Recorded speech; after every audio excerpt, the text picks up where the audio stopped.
Assalamu alaikum and welcome to Motivational Skills by Sufi Sher. So next असांजो chapter आहे जो आहे chapter number 4 class 5 जे science मां environmental pollution. Okay so सब खां पहिरियों अचूं असां वर्ड एनवायरमेंट। एनवायरमेंट छा हूंदो आहे? तो सिंपली असां हिकु वर्ड में जेकॾहिं असां हिनखे चऊं त छा हूंदी आहे? सराउंडिंग। छा खे कोड़ी सराउंडिंग। तो कंहिं बि लिविंग ऑर्गेनिज्म जेको आहे हुनजी जेके सराउंडिंग्स आहिनि, ठीकु आहे, हुन सराउंडिंग्स में लिविंग शयूं बि अची वियूं त लिविंग ऐं नॉन लिविंग ॿई अची वियूं, ठीकु आहे। उनखे असां छा कुड़ींदा आहियूं? एनवायरमेंट। जिते कोई बि जानदार लिविंग ऑर्गेनिज्म रहे थो हुनजे सराउंडिंग्स में जेके बि लिविंग ऐं नॉन लिविंग शयूं आहिनि, सो जेके बि सराउंडिंग्स आहिनि हुनजूं उहे शयूं हुनजो एनवायरमेंट आहे, ठीकु आहे। ऐं वर्ड पॉल्यूशन, गदलाइण, ठीकु आहे। सो पॉल्यूशन छा खे चवंदा आहियूं? गदलाइण खे, ठीकु आहे। इहा छा हूंदी आहे? अनवांटेड चेंज इन एनवायरमेंट, ठीकु आहे।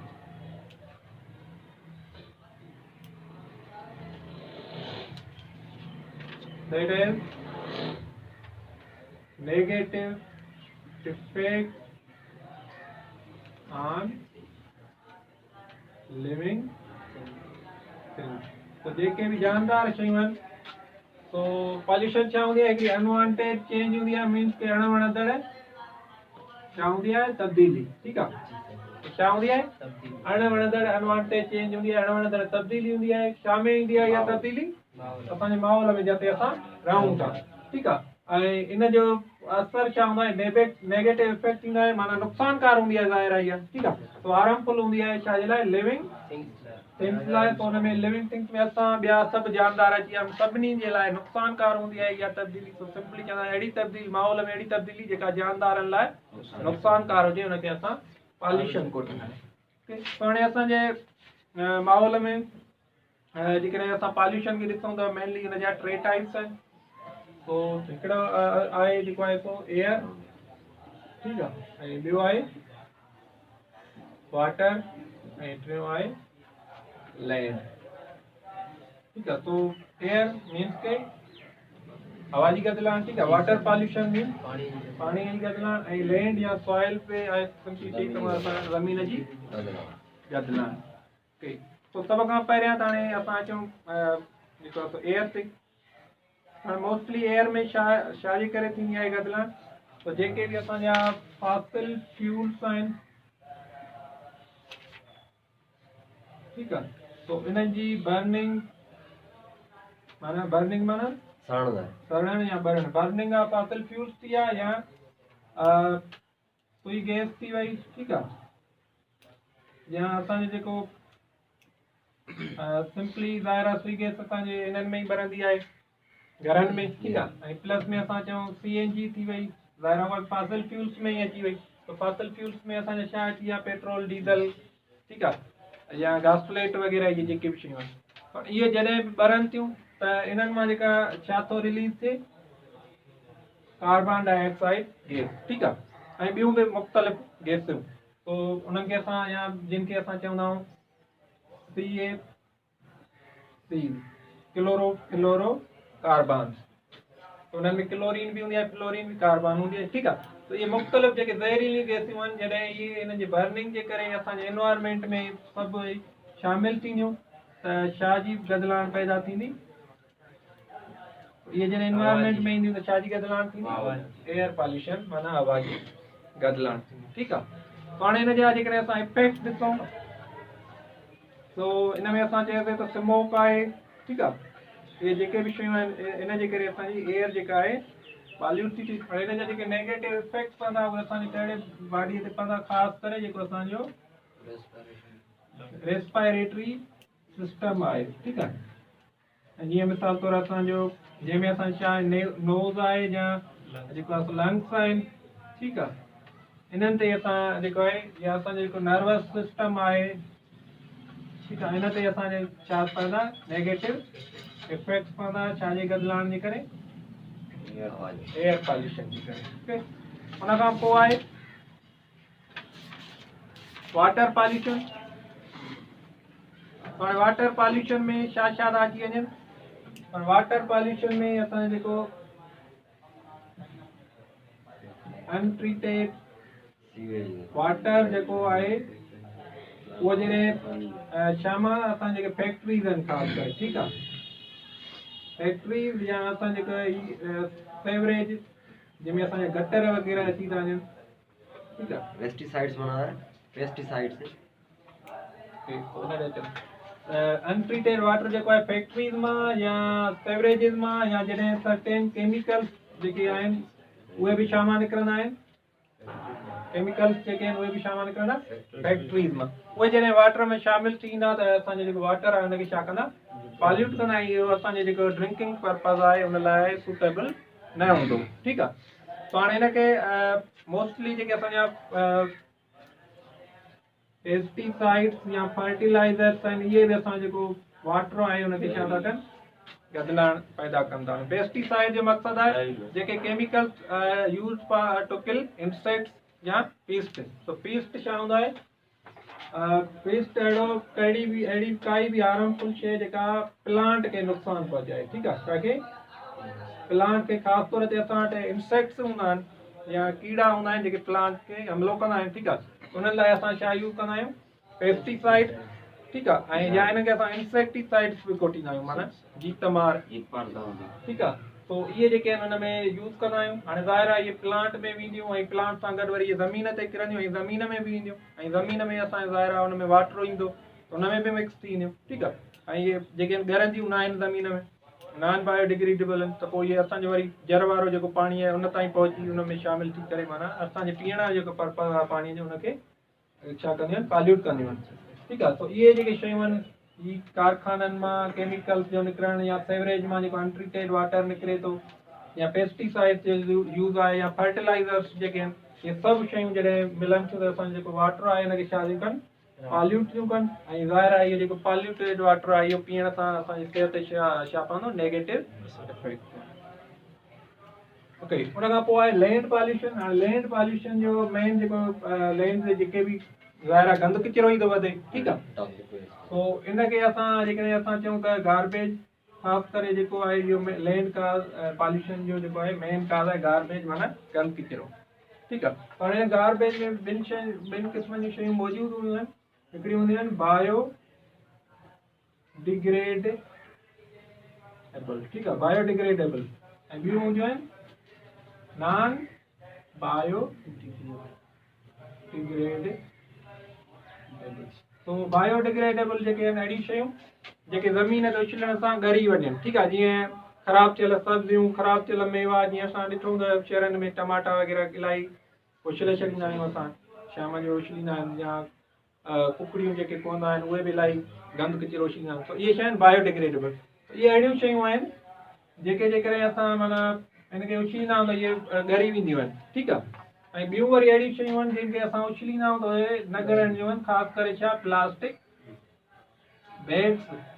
जेके थैलियूं आहिनि प्लास्टिक वारियूं इहे ॾिसंदा न गटरनि में हेॾे होॾे किथे बि वयूं त ॻरंदियूं न आहिनि ज़मीन में वयूं त ज़मीन में बि उदियूं त पयूं हूंदियूं त हिननि खे छा कंदा आहिनि नॉन बायोडिग्रेडेबल जेके माहौल असांजे में पाण तो न ॻरनि ठीकु आहे ज़ाहिर आहे हिननि खे माना जेके असांजा आहिनि डिकम्पोज़र्स हूंदा आहिनि न उहे ॻारे वेंदा आहिनि सब्जियूं फ्रूट इहो हिननि खे डिकम्पोज़र बि न ॻारे सघंदा आहिनि त हिननि खे असां छा कंदा आहियूं नॉन बायोडिग्रेडेबल जंहिंमें प्लास्टिक बैग्स या असांजो शीशो थी वियो ठीकु आहे इहे शीशे जूं बोतलां इहे अची वयूं त इहे ॿई हिन जो मेन काज़ आहे त हाणे ज़ाहिर आहे त जेकॾहिं असांखे माना लैंड पॉल्यूशन खे कंट्रोल करिणो आहे हिननि मां मक़सदु आहे त जिते बि इलाही घणी पॉल्यूशन हूंदी गार्बेज गंद किचिरो हूंदो त उते जर्म्स बि हूंदा ठीकु आहे ऐं उहे जेको आहे बीमारी बि पैदा कंदा तो उन लाइ असांखे माना ज़रूरी इहो ई आहे त जेको असांजो एनवायरमेंट आहे त जेको असांजी आस पास आहे जेको बि गंद किचिरो आहे त हुनखे छा कयूं जेकी पंहिंजी रेज़िडेंशियल एरिया रहायशी इलाइक़नि खां इलाही परे अलॻि इलाइक़ा मखसूस थियल हुजनि जिते वञी हिनखे फिटो कयूं ठीकु आहे तो हिन लाइ असांजो ठहियलु हूंदा आहिनि सॉलिड वेस्ट मैनेजमेंट बोर्ड तो जीअं असांजे शहरनि में हूंदो आहे ठीकु आहे गंद किचिरे वारियूं गाॾियूं हूंदियूं आहिनि उहे खणंदियूं आहिनि असां सिर्फ़ु ॿिन्हिनि खे कोटींदा आहिनि उन्हनि जो फंक्शन आहे त सॉलिड वेस्ट वारा जेके आहिनि इहे शयुनि लाइ अलॻि मां ई काई एरिया मुक़ररु कनि जितां शहर वारा उते उछलंदा वरी उहो तव्हां खणी हुन पासे ॾे ॿाहिरि फिटो कनि त जीअं माना असांजो जेको माहौल आहे उहो साफ़ु सुथिरो रहे ऐं असांजो जेको माहौल आहे लैंड पॉल्यूशन खां बि बचियलु हुजे जीअं माना असां बि मुख़्तलिफ़ क़िस्मनि जूं जेके डिज़ीज़ आहिनि उन्हनि खां छा कयूं बची सघूं ओके त हाणे ही त थी वियूं जेके पॉल्यूशन ऐं उन्हनि जा रीज़न ओके त हाणे हिननि जा अचूं काज़िस इफेक्ट्स पाण जेके पॉल्यूशन जा इफेक्ट्स आहिनि त ज़ाहिर आहे असां अॻिते ई पढ़ी आयासीं त हिननि जो छा हूंदो आहे हार्मफुल इफेक्ट ई हूंदो आहे या नेगेटिव इफेक्ट हूंदा आहे या हिनखे असां छा कोठींदा आहियूं पॉल्यूशन थी त मक़सदु इफेक्ट हमेशह छा हूंदो हार्मफुल हूंदो पॉल्यूशन में को फ़ाइदो कोन पवंदो त हाणे जेकॾहिं असां एयर पॉल्यूशन में असां ॾिठोसीं त असांजे छा कनि थियूं जेको आहे सो कनि ख़ासि करे जेके रेस्पिरेटरी सिस्टम नोज़ लंग्स या नर्वस सिस्टम आहे हिन ते अटैक करे ॿियो हिन जे करे ख़ासि करे जेका रेस्पिरेटरी जेके डिज़ीज़ थींदी आहे हुनखे असां ॻोल्हींदा आहियूं एस्थमा असांजी पढ़ियल आहे तो एस्थमा छा जी बीमारी आहे रेस्पिरेटरी सिस्टम में ठीकु आहे जंहिंमें असांजी जेका साह खणण वारी नली आहे हुन में छा थींदी आहे सोज थींदी आहे जंहिंजे करे असांखे साह खणण में छा थींदी आहे ॾुखियाई हिनखे छा ॻोल्हींदा आहियूं असां सिंधीअ में दम जी बीमारी ठीकु आहे इहा थींदी आहे ऐं जेकॾहिं माना हिकिड़ो माण्हू इलाही अहिड़े कार्बन डाइऑक्साइड वारे माहौल में रहे थो या जेकॾहिं सिगरेट पीए थो त हुन मां जेकॾहिं धुओं हुनजे वञे थो पियो हिननि में लंग्स में त पोइ हली हली लंग्स में उहो कैंसर बि पैदा करे सघे थो ठीकु आहे जेका लंग्स जेके छा थींदा हुनजा पोइ ख़तमु थी वेंदा तो लंग कैंसर बि प्रोड्यूस करे सघे तो बाक़ी वाटर पॉल्यूशन जेका आहे हिन में मेनली जेके थियनि थियूं टाइफॉइड ठीकु आहे ऐं ख़ासि करे हीअ जेके असांजी एयर पॉल्यूशन आहे इन में ॿियूं जेके एयर जे थ्रू असांखे जेके इंफेक्शन जेके थींदा आहिनि न उहे घणा क़दुरु वायरल इंफेक्शन एयर जे थ्रू थींदा आहिनि ठीकु आहे वायरल इंफेक्शन जेकॾहिं उहो हिन सां पॉल्यूशन सां बदिलंदा आहिनि पर हाल हिनखे थोरो नोट ज़हन में रखिजो जेके वायरल इंफेक्शन हूंदा आहिनि त उहे छा जे थ्रू थींदा आहिनि एयर जे थ्रू ठीकु आहे एयर जे थ्रू एयर पॉल्यूशन न एयर जे थ्रू ऐं जेके बैक्टीरियल इंफेक्शन हूंदा आहिनि उहे घणे क़दुरु छा जे थ्रू थींदा आहिनि वाटर पॉल्यूशन ठीकु आहे इहा पॉइंट मक़सदु हिन में पॉल्यूशन जो न आहे पर हाल इहा ज़हन में रखिजे त जेके वायरल जीअं को कोरोना आहे या इहा बि सम्झो त छा जे थ्रू थी थिए एयर जे थ्रू जेके बि वायरल इंफेक्शन घणे क़दुरु एयर जे थ्रू थींदा आहिनि ऐं जेके माहौल जे हिसाब सां ॾिसूं ऐं जेके वरी बैक्टीरियल जेके इंफेक्शन आहिनि उहे घणे क़दुरु छा जे थ्रू थींदा आहिनि वाटर तो टाइफाइड डायरिया ऐं कालरा जेके इहे छा जे करे थींदियूं आहिनि वाटर पॉल्यूशन जे करे ठीकु आहे ऐं इहे जेके आहिनि टाइफाइड ऐं जेके डायरिया आहिनि इहे छा जे कहिड़ा इंफेक्शन आहिनि बैक्टीरियल इंफेक्शन आहिनि ठीकु आहे इहे बैक्टीरिया जे करे डायरिया ऐं टाइफाइड थींदा आहिनि ऐं जेके डिज़ीज़ थींदियूं आहिनि छा जे वाटर पॉल्यूशन जे करे थींदियूं पोइ लैंड पॉल्यूशन आहे तो हाणे ज़ाहिर आहे लैंड पॉल्यूशन में माना जेकॾहिं इलाही गंदगी आहे उतां जर्म्स जेके आहिनि प्रोड्यूस थियनि था त हुन मां बि मुख़्तलिफ़ क़िस्म जूं बीमारियूं असांखे लॻी सघनि था हाणे इन सभिनी शयुनि खां बचण लाइ ज़रूरी इहो ई आहे त माना असां पंहिंजी छा कयूं माहौल खे साफ़ु सुथिरो कयूं तो हाणे हुन लाइ सजेशन थो हुजे त कहिड़ा कहिड़ा कम करे असां पंहिंजे माहौल खे साफ़ु सुथिरो रखी सघूं था पर हुन में कुझु आहिनि त माना जीअं असां छा कयूं त जेके फासल फ्यूल्स आहिनि हिननि जो इस्तेमालु छा कयूं घटायूं माना तेल जेके आहिनि इहे गाॾियूं छा कयूं घटायूं ठीकु आहे हुन सां गॾु ॿियो असां छा कयूं त जेके असांजा नॉन बायोडिग्रेडेबल जेके शयूं आहिनि हिननि जो जेको आहे घटि खां घटि इस्तेमालु कयूं ऐं जेके असांजी जेके शयूं आहिनि हिननि खे रिसाइकिल कयूं रिसाइकिल माना उन्हनि खे ॿीहर इस्तेमालु कयूं ठीकु आहे हुननि में थोरी घणी चेंजिंग करे हुनखे रिसाइकिल करे वरी ॿीहर हुननि खे यूज़ पंहिंजे में आणियूं त हुनखे असां इन जे थ्रू बि असां पंहिंजे माहौल खे छा था कयूं साफ़ु रखंदा जीअं मिसाल तौर असांजियूं हूंदियूं आहिनि बोतलूं तव्हां ॾिठियूं हूंदियूं कोल्ड ड्रिंक्स वारियूं ख़ासि करे पेप्सी वग़ैरह या इहे त उहे असां हुनखे वापसि ॾींदा आहियूं जेकॾहिं उछलियूं त माना माहौल में गंदगी थींदी न उहे खणी वेंदा आहिनि वरी उते कारखाननि में वरी हुनखे रिसाइकिल करे वरी साॻियुनि में उहो भरे मतिलबु ॾींदा आहिनि त उहे असां रीयूज़ था कयूं त इहो बि छा आहे असांजी जेका इहा पॉल्यूशन आहे हिनखे घटाइण जो हिकिड़ो तरीक़ो आहे त असां फासल फ्यूल जो घटि में घटि इस्तेमालु कयूं ऐं नॉन बायोडिग्रेडेबल जेके शयूं आहिनि हुननि खे बि घटि यूज़ कयूं ऐं प्लस में जेके शयूं आहिनि असां जेके यूज़ था कयूं उन्हनि खे रिसाइकिल कयूं ठीकु आहे ऐं जेको आहे सो ऐं ॿियो त माना फासल फ्यूल जो यूज़ घटाइण जो हिकिड़ो तरीक़ो थो ॿुधाए त असां जेकॾहिं पब्लिक ट्रांसपोर्ट यूज़ कयूं त हुन सां असांजो फासल फ्यूल घटी सघंदा मिसाल तौरु हिकिड़ी बस आहे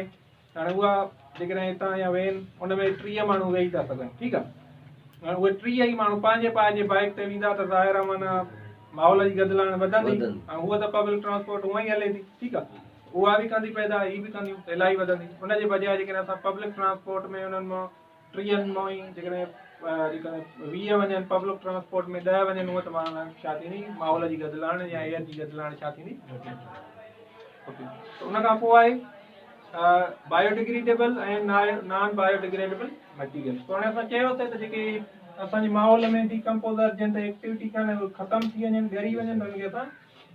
बायोडिग्रेडेबल चवंदा आहियूं जेके माहौल में ठीकु आहे जेके न ॻरनि त उनखे नॉन बायो मीन्स के हिननि खे डिकम्पोज़र ख़तमु न करे सघंदा आहिनि त इहे पंहिंजे उन माहौल में मौजूदु हूंदा आहिनि ऐं जेकॾहिं न ख़तमु कंदा आहिनि त इहे छा पैदा कंदा आहिनि इन्वायरमेंटल पॉल्यूशन जे न करण जे करे जेका एनवायरमेंटल पॉल्यूशन आहे उहा छा थींदी आहे वधंदी आहे त हाणे इहे आहिनि शयूं हाणे हिन में हिकिड़ो एग्ज़ाम्पल थो ॾिए त अहिड़ा सब्जियूं फ्रूट ऐं जेको आहे सो कुझु आहे इहे छा आहिनि ऐं हुन प्लास्टिक जूं बोतलूं छा आहिनि पोइ जेकॾहिं असां हिननि ते ॾिसूं त इहे बायोडिग्रेडेबल आहिनि ठीकु आहे ऐं इहे जेके प्लास्टिक जूं बॉटल्स आहिनि इहे छा आहिनि नॉन बायोडिग्रेडेबल सो इहो आहे चैप्टर जिते असांजो कंप्लीट थियो